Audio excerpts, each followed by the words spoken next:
From the north side of the San Francisco Bay to Singapore, welcome to Urban X Real Talk Fitness Radio with your host, business owner, lecturer, author, master trainer, Tiaja. With over 30 years of experience in the health and fitness industry, he will challenge the fitness between your ears. So prepare your mind, body, and soul for the revolution of self-care, the evolution of fit, with real talk about real people, real health, real fitness, and the real deal behind our present illness culture. Real talk every time, all the time. Get weekly insights on how to shift your thinking, emoting, eating, training, hydrating, goal setting, and resting for you, the everyday athlete. You can cheat your fitness, but you can't steal your health flow. It's Tuesday, 9 a.m. Let's flow.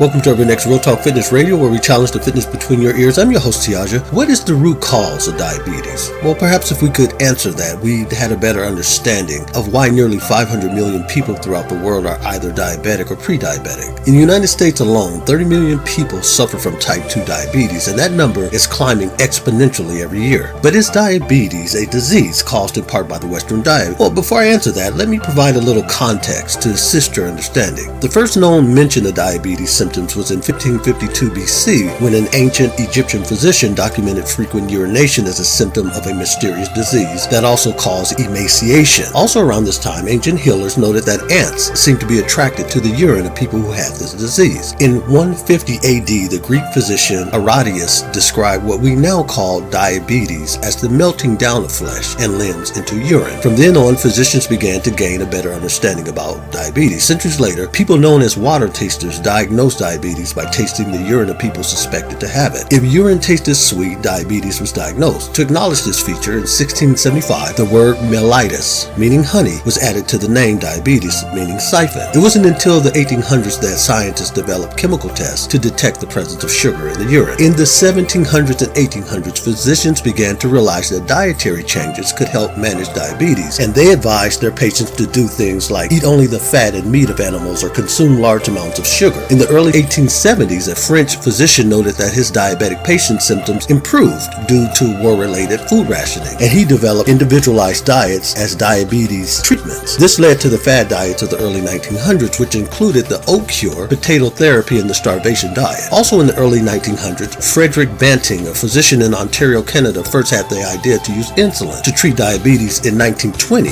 and he and his colleagues began trying out his theory in animal experiments. Banting and his team finally used insulin to successfully treat a diabetic patient in 1922 and were awarded the Nobel Prize in Medicine the following year. Now, as I often said, there's really nothing new under the sun. So what causes diabetes? Our cells naturally absorb insulin, which in turn lowers the amount of serum glucose in the bloodstream. But what happens when that system malfunctions? Diabetes happens. Diabetes happens when our cells become insulin resistant, which is to say, diabetes is an insulin deficiency. What you may not know is diabetes is more than a disease of the pancreas. It's equally a disease of the beta cells within the pancreas and gut. Again, I'm going to share with you an insightful explanation from Dr. Berg. I'll be back with my 2 cents shortly thereafter. Today will be just another day unless you decide today that it won't be. It is Tuesday, May 7, 2019. Let's flow. Hello, Dr. Berg here. In this video, we're going to talk about the deeper cause of diabetes, okay? Now, in order to figure this out, or figure any problem out, we just have to understand what actually is the condition diabetes. So this video is about understanding what it really is a lot deeper. Typically, when you think about diabetes, you always think about high blood sugar, right? A1C, it's an average of 3 months of high blood sugar. You do a fasting blood sugar, okay? That's how you diagnose diabetes. Go to the doctor. Diabetes is high sugar, right? But let's go deeper. What causes the high sugar? That's the question. What controls the balance of sugar is insulin. And insulin has many functions, but one main function is to act as a cellular key to allow glucose to go in the cell. Another function is to lower sugar. So the obvious thing is that diabetes really is an insulin deficiency. Okay? That's really what's causing it, because if there wasn't enough insulin, the sugar is going to go high. That's why it's high in the first place. And when you have insulin deficiency, especially in a pre-diabetic state called insulin resistance, or just diabetes in type 2 in general, you have a situation where your body makes more insulin to compensate for the insulin deficiency. Okay? So if you look at the cell absorbs insulin, and it's supposed to then create an effect of lowering the blood sugar. So with insulin resistance, the receptor starts blocking right here. And then a signal is sent to the pancreas, and of course, it's going to start making more and more insulin so we can drive that communication into the cell. But the first thing that happens is an insulin deficiency. So diabetes is an insulin deficiency, okay? So let's look at the big picture. Here we have a situation where we have insulin resistance, okay? Really, resistance means ignoring. Now, why would this little receptor ignore insulin? That's what I want to talk about next, and that's really the key to understanding the whole picture. Insulin is a hormone. Hormones follow the law of communication. So just like in life, why would you ignore someone? Typically because they're obsessively communicating. You ever talk to someone who just will not shut up? They keep talking over and over and over. I mean, you'll be looking at something else over here, and they continue to communicate obsessively as you're paying attention to them. So obviously they're not in the present time, right? Well, the same thing happens with the body. There's obviously too much obsessive communication, too much obsessive insulin that's then causing the cell to ignore that hormone. Okay, that's really what diabetes is. Your little cells are ignoring insulin. So then the next question is, what causes obsessive insulin secretion? That's where I have my favorite book, Guyton's Physiology. And the reason I use physiology books is because it gives it the basic understanding that usually does not change over time. It usually stays consistent. It's how the body works. Control of insulin secretion. So we want to know what controls or what triggers insulin to go up. What raises insulin, right? First thing it says, formerly it was believed that insulin secretion is controlled almost entirely by blood glucose concentration. Okay? So we basically had this idea that a raise in insulin was only coming from high glucose in the blood, which is after a carbohydrate meal or too much sugar. So that's one cause right here, because right over here it says insulin secretion increases almost tenfold within 3 to 5 minutes after elevation of blood glucose. So you eat sugar, eat refined carbs, eat carbohydrates in general, you're going to spike insulin, sometimes by tenfold. Down here, it says, as the concentration of blood glucose rises above 100 milligrams per deciliter of blood, that's normal blood sugar. That's like 1 teaspoon of sugar in a gallon and a half of blood, your entire body of blood. Okay? So 1 teaspoon. It says right here, as the concentrations of blood glucose rise above that, so that's like more than 1 teaspoon, the rate of insulin secretion rises rapidly, reaching peaks some 10 to 30 times the level of blood glucose concentrations. That's a tremendous amount of spike in your sugar, okay? So number one, what will cause an obsessive communication is glucose or sugar or carbs, mainly refined carbs. Okay, that's number one. Number two, second page, other factors that stimulate insulin secretion. Amino acids, that's protein. It says right here, amino acid administration in the absence of a rise in blood glucose cause only a small increase in insulin secretion. Basically, it's telling us that protein or amino acids can cause a small rise in insulin. Okay? It's not obviously as much as sugar, but it's definitely a small rise. Then it goes on to say, however, when administered at the same time, a blood glucose concentration is elevated, the glucose-induced secretion of insulin may be as much as doubled in the presence of the excess amino acids. What does that mean? It means that if you add sugar or glucose with amino acids, primarily excessive amino acids, okay, maybe too much, you're going to double the insulin. And this is what I've talked about in other videos. You take a hot dog with the bun, the ketchup on the meat, you add those two together, fries, a Coke, with your burger, like the breaded meats, all this sugar with the meat will double your insulin. So you don't want to do that. That's the combination of those two things. Next thing, so we know sugar, protein to some degree, protein with sugar to a greater degree. The third thing, gastrointestinal hormones. Okay, what is that? Well, basically hormones that are triggered in your digestive system when you eat. Okay? It says the gastrointestinal hormones almost double the rate of insulin secretion following an average meal. What does that mean? It means that eating in general triggers insulin.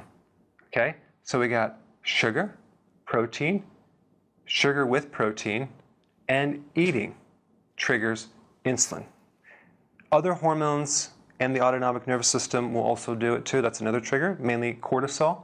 Now, cortisol is the stress hormone, so stress will also increase insulin as well. But nowhere on this page, in this chapter, in this book, does it say that saturated fats triggers insulin. So saturated fats is not the cause of diabetes or insulin resistance. It's not in the physiology books, okay?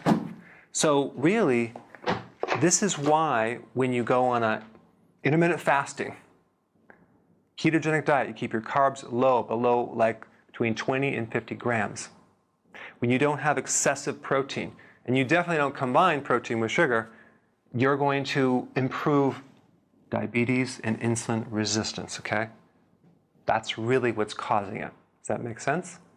So if we don't trigger insulin as much, it can heal, and this resistance will go away, and the body will start balancing out. So check out this great little demo on an actual person who applied this information. 20, I was kind of diagnosed with high cholesterol and high triglycerides. And a lot of it was hereditary. My dad had all this as well. And that kind of started a chain of events for the next 20 years of me fighting high cholesterol, high triglycerides, metabolic syndrome, and finally led to severe insulin resistance. And the pre-keto, I was on metformin twice a day. I was on, I believe it was Crestor, and I was on a blood pressure pill twice a day. And now the only thing I take is a fish oil and magnesium. I have my latest blood work. I just had this done like 2 weeks ago, if I can tell you the numbers real quick. My total cholesterol now is 241. My LDL is 151. My HDL is 70, and triglycerides are 55. See, triglycerides are probably one of the best indicators, and you're totally fine. You're running on ketones, big time. And I had the particle test done with this as well, and the whole thing is in the large, fluffy category. So it's perfect. That is so incredible. One question on that. Your father, is he still around? No, I lost him to heart disease 11 years ago. Grain-fed to grass-fed beef and butter, pasture-raised eggs, no artificial sweeteners. Right now we use stevia for our sweetener in our coffee. So we just made a huge change. Since then, so we're now July, I weigh myself every Sunday. I'm 192 pounds. My last month, my doctor advised me that my diabetes has been reversed. I have an A1C of 5.2, I believe, or 5.4, one of those two. My triglycerides went from 1375 to a little over 100. That's normal. Everything has just improved. All my markers have improved. Cholesterol is level. It's normal. Wow. A dramatic change. Hey, if you haven't already subscribed, press this little button down below, okay? Thanks. Now here are my 2 cents, and feel free to keep the change. As I explained earlier, diabetes has been around for thousands of years, but the incidence of diabetes, particularly type 2 diabetes in younger populations, has been fueled by the excesses of modern life. The incidence of type 1 and type 2 diabetes around the world cannot be solely explained by genetics. It has been well documented that food processing is also responsible for the rising incidence. I've never been a big proponent of cutting calories or carefully measuring everything you eat, but mindful eating is necessary in order to maintain balance in your body. You can't eat in your 50s and 60s like you ate in your 20s and not expect there to be some high degree of manufactured malfunction. Think about it. At some point, your body is going to adapt to the malfunction, and the result will be disease. Remember, the body's primary function is to keep you alive by any means necessary. This is why people can still live while being hundreds of pounds overweight, because the body will try to adapt to whatever conditions you expose it to, or to whatever instructions you give it. Remember, food is not just chemical energy, it is also cellular instruction. You and me are literally writing an instruction manual for either health or disease based on our dietary choices. It really is that simple. Type 2 diabetes is not inherited, it is accepted. I have people come to me all the time fearful that they are pre-diabetic. One look and a few questions later, I can usually tell whether they are or not. But here's the thing, type 2 diabetes is not an inevitability. I don't even believe it's a possibility unless you instruct your cells otherwise. Dear friends, I wish above all things that you prosper just as your soul prospers. You've been listening to Urban X Real Talk Fitness Radio with your host Tiaja. Until next week, as always, walk in health and peace.